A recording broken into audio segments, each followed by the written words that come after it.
Cette histoire peut être profondément bouleversante. C'est une histoire d'amour, de signaux d'alerte et de silence. Un silence qui tue. Ce qui est arrivé à Iris Rita Alfera est difficile à entendre, mais cela doit être raconté. Par un après-midi d'été tranquille à Newcastle, en Pennsylvanie, un appel au 911 vient briser le silence. Elle est tombée. Je crois qu'elle ne respire plus, murmure une voix tremblante à l'autre bout du fil. Quelques instants plus tard, les secours se précipitent dans une maison de la rue Électrique. À l'intérieur, allongée sans bouger sur le sol, se trouve une fillette de 18 mois, les yeux vides, la peau pâle, la poitrine à peine soulevée. Elle s'appelait Iris.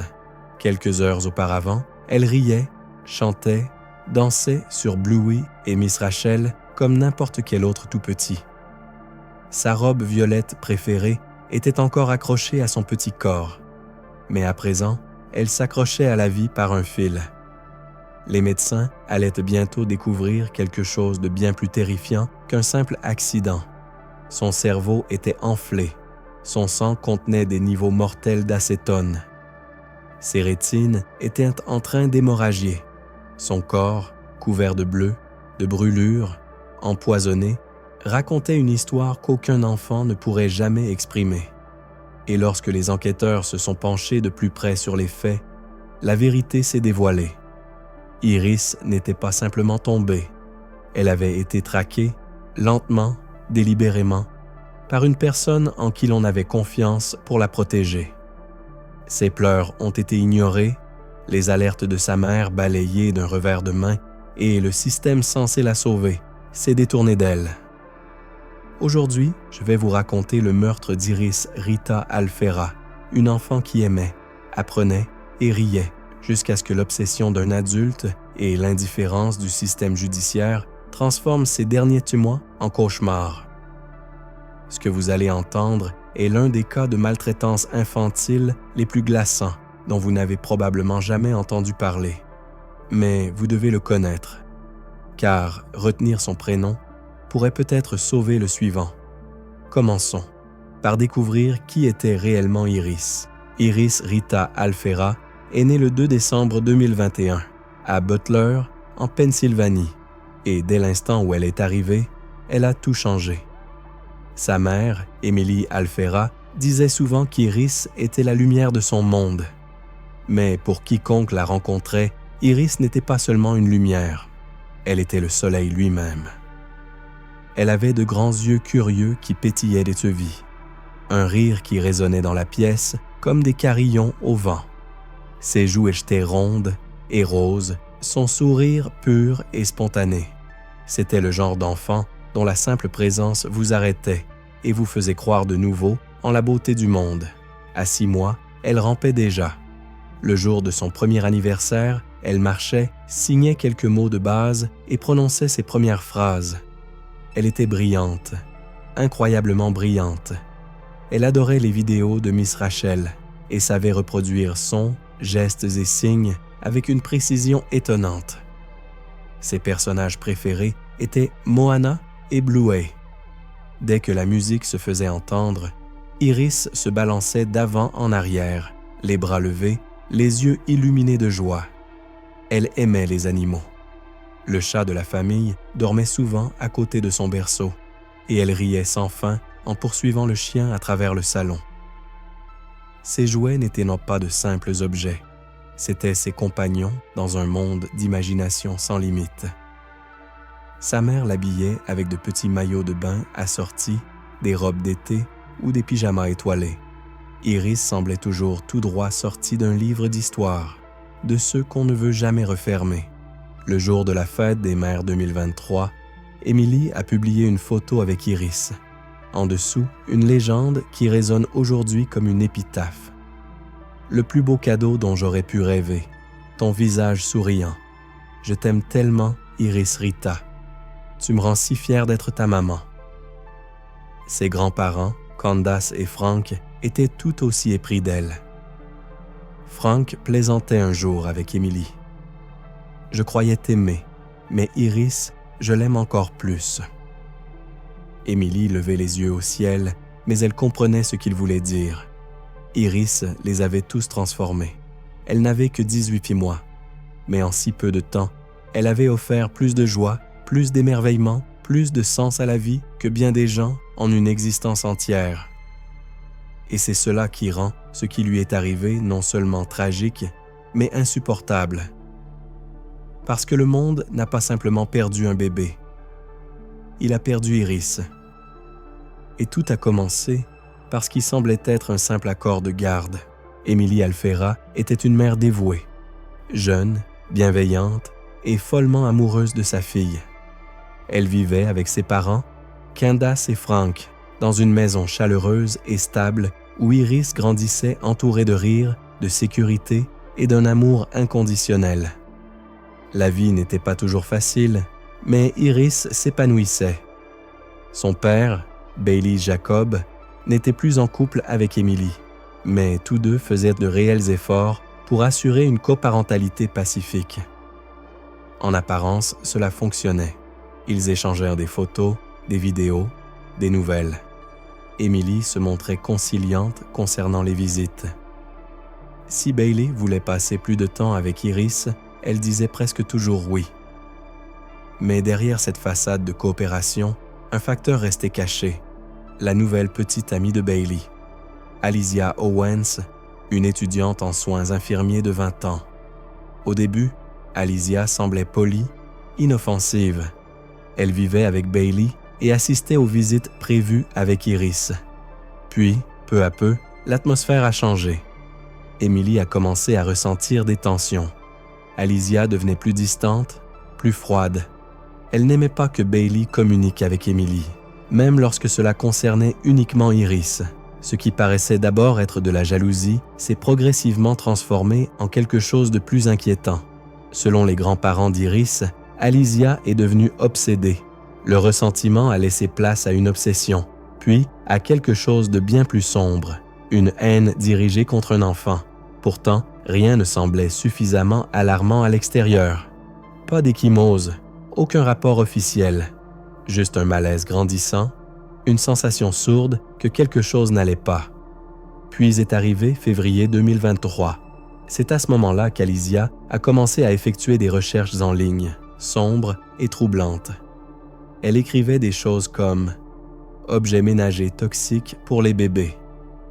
Est-ce que la crème solaire peut empoisonner un enfant d'1 an? Que se passe-t-il si mon enfant mange du vernis à ongles? Elle est même allée jusqu'à taper « Que se passe-t-il si un enfant avale une pile bouton? » Pour un œil non averti, ces recherches pourraient en paraître étranges, voire absurdes. Mais pour quiconque y prêtait attention, c'était une carte, une suite d'intentions. Ce n'était pas une recherche isolée. C'était un schéma, une escalade silencieuse. Et personne, ni le tribunal, ni les services sociaux, ni même Bailey, ne semblait s'en apercevoir. En avril, Iris est revenue d'un week-end chez son père. Émilie lui a changé la couche et s'est figée. À l'intérieur, elle a trouvé quelque chose qui n'avait rien à y faire, une petite boule gélatineuse. Une bille d'eau, puis d'autres, 20 au total, accompagnée d'une vis métallique et de 3 piles boutons.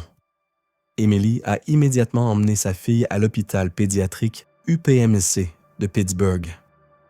Pendant plusieurs jours, Iris a évacué des objets étrangers, des choses qu'aucun tout petit n'aurait pu avaler accidentellement. Les médecins étaient alarmés. Émilie, terrifiée. Elle a supplié le tribunal d'intervenir, de suspendre les visites. Mais la justice n'a pas interrompu le droit de visite.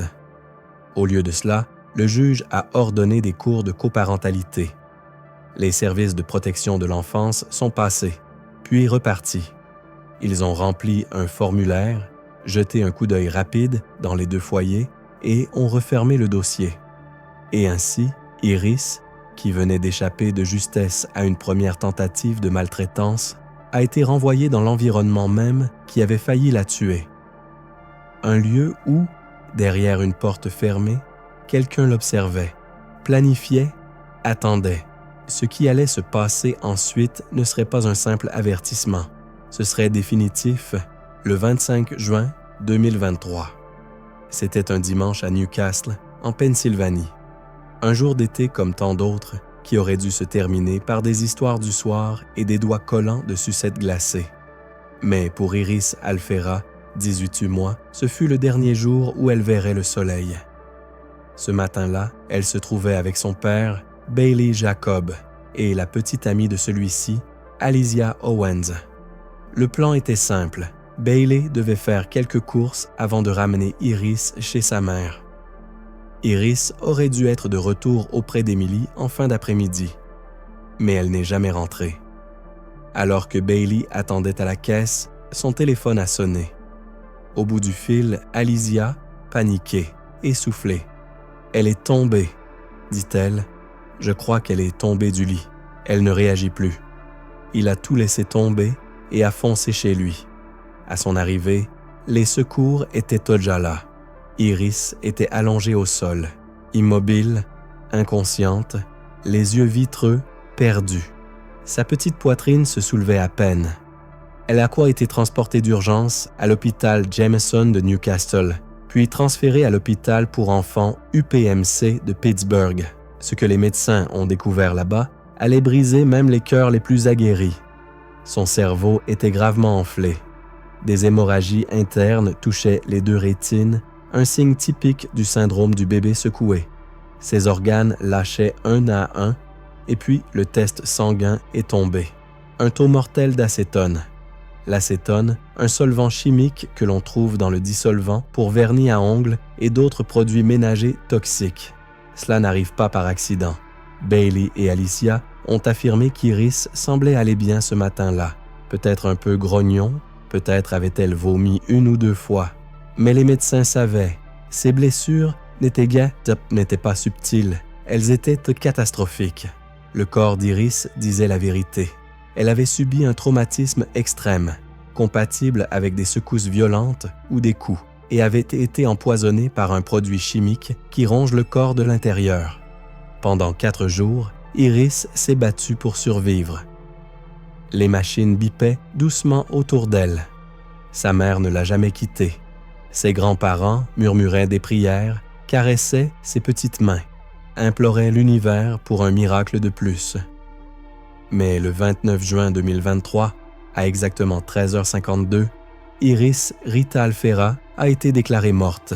Elle n'a jamais pu rentrer chez elle, jamais pu danser encore une fois sur Bluey, jamais pu grandir. Et la question qui résonnait dans tous les couloirs de l'hôpital, dans chaque pièce baignée de larmes, était « Pourquoi a-t-elle été renvoyée là-bas ?»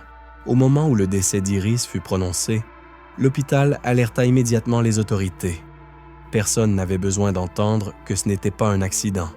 Son corps, meurtri, empoisonné, brisé, était la seule preuve nécessaire pour ouvrir une enquête criminelle. Les détectives du service de police de Newcastle ont commencé leur travail presque immédiatement.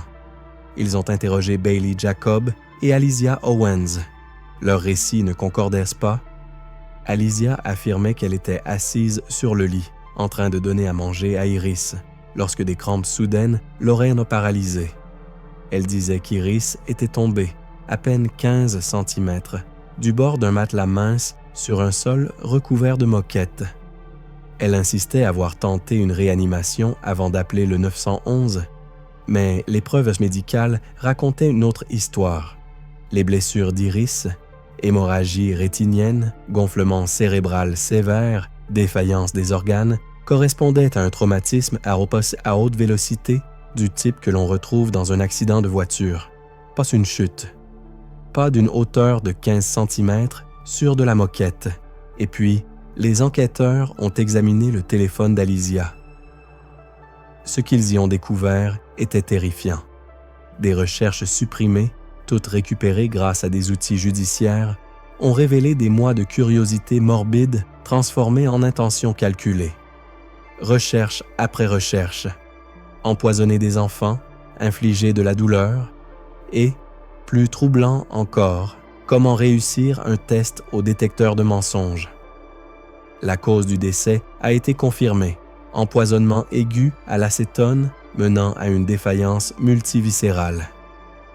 Associé aux lésions internes typiques du syndrome du bébé secoué, il n'y avait plus aucun doute possible.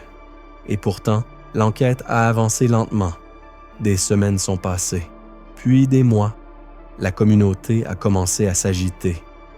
Iris's Angels, un collectif né de voisins et d'amis, a lancé des campagnes de sensibilisation et d'éveillé. Ils ont organisé des collectes de fonds, des marches commémoratives et ont fait ériger un immense panneau dans la ville. Justice pour la petite Iris. Des rubans violets, la couleur préférée d'Iris, ont commencé à apparaître sur les lampadaires et les grilles des écoles. Le chagrin était réel, mais la colère aussi.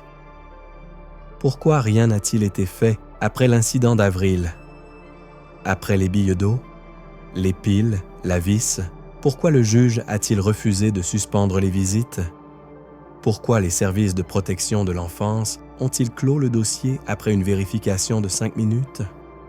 En décembre 2023, près de 6 mois après la mort d'Iris, sa famille a publié un message déchirant. 170 jours sans entendre son rire. C'est insupportable. Puis, enfin, le 10 janvier 2024, les autorités ont procédé à l'arrestation d'Alicia Owens. Elle a été inculpée de 9 chefs d'accusation criminels, dont 3 pour meurtre au premier degré, 4 pour sévices graves sur enfants et 2 pour mise en danger de la vie d'un mineur. Si elle est reconnue coupable, elle risque la prison à vie sans possibilité de libération conditionnelle. À chaque audience, les témoins rapportent la même chose. Le visage d'Alicia reste impassible. Pas de larmes, pas de remords, rien qu'un silence glacial. Le procès a depuis été retardé en raison de changements dans son équipe de défense. À ce jour, aucune nouvelle date n'a été annoncée. Mais une chose est certaine, la justice a peut-être commencé à bouger, mais bien trop tard pour Iris. Dans les semaines qui ont suivi la mort d'Iris, le silence n'était plus une option. Les habitants de Newcastle, une ville paisible, peu habituée aux gros titres, ont commencé à prendre la parole. Fortement, publiquement. Ensemble, ils se sont unis sous un seul nom. Les Anges d'Iris, ce qui n'était au départ qu'une famille en deuil allumant des bougies devant son garage, est rapidement devenu un mouvement communautaire. Des rassemblements ont été organisés. Des collectes de fonds ont surgi. Un panneau d'affichage est apparu près de Mill Street, immense, impossible à ignorer, avec 4 mots en lettres majuscules. Justice pour le bébé Iris. Des rubans violets ont été accrochés aux boîtes aux lettres, aux clôtures, aux vitrines. Les enfants les portaient à l'école. Les enseignants racontaient l'histoire d'Iris en classe, non pas comme une leçon de peur, mais comme un appel à la vigilance. Des beignets ont été distribués près du panneau. Un petit geste face à une blessure immense, et chaque passant repartait avec un ruban. Beaucoup partaient en larmes. Émilie, la mère d'Iris, a refusé de faire son deuil en silence. Elle a commencé à prendre la parole lors d'événements publics. Elle a appelé les législateurs à se souvenir du prénom de sa fille chaque jour de leur carrière. Elle a supplié juges, travailleurs sociaux et politiciens d'arrêter de privilégier la procédure au détriment de la protection. Ce n'est pas seulement une tragédie, a-t-elle dit. C'est un système qui a choisi la paperasse plutôt que la vie d'une petite fille. Sa voix tremblait, mais sa détermination ne faiblissait pas. La communauté s'est ralliée à elle.